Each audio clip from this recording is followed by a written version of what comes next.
Hi, Todd again with Max Rhymes. Today I want to touch on brainwaves, and I know it's probably not your favorite topic to talk about, but I'm going to simplify it, so don't worry. But I really feel it's extremely important to understand, especially for those who have young babies.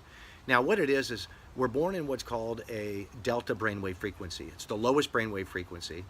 It's why babies are so spongy and they can learn so much so quickly. That's why babies learn foreign languages so easily, because they don't have to think about it. It's just being downloaded, all of this knowledge. In fact, they don't even think there's a limit to the amount of languages a baby can learn, as long as there's the teachers to teach it, which makes sense. But what happens is around the age of 2, we move into a theta frequency. Now, it just means the frequency speed is increasing a bit. And so the floodgates, which were wide open at birth, are now starting to close just a bit. Slower than adult, but faster than when the baby was born. But the biggest change happens around the age of 7, when the frequency changes to an alpha.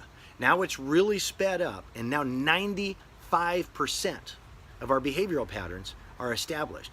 Now that's pretty scary, because when you're talking 95%, our knee-jerk reaction stuff, our prejudice, whatever it is we might have learned through our environment, our family, our neighbors, our friends, whatever it is I'm interacting with, that makes me who I am. And it scares the hell out of me, because I missed this. I didn't know this research when my kids were young. And so when I found that out, I'm like, oh my God, 95%, what am I gonna do? And so slowly I've been trying to chip away at my children. But I gotta tell you, it's a heck of a lot harder to change someone than it is to condition them right out of the gate. And in fact, when we're dealing with adults, only 1 out of 10 adults ever changes their behavioral patterns. That's how tricky it is. So that's why we created the Max Rhymes series. Yes, we missed the opportunity with our own kids, but after a decade's worth of research, we now know. We now have something that we know works. And so all of the rhymes in the series are to condition your child with positive messages.